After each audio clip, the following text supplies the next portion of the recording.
গোপাল একবার এক মাতাল বন্ধুর সঙ্গে টলতে টলতে বাজারের মধ্যে দিয়ে যাচ্ছিল।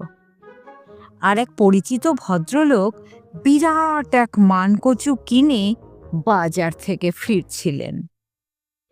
গোপালকে মাতালের সঙ্গে টলতে টলতে পথ চলতে দেখে পরিচিত ভদ্রলোকটি রসিকতা করার জন্য বললেন, যেমন গোপলা তেমনি তার মাতাল বন্ধু, রতনে রতন চেনে। গোপাল মাতাল হলেও কাণ্ডজ্ঞান হারায়নি।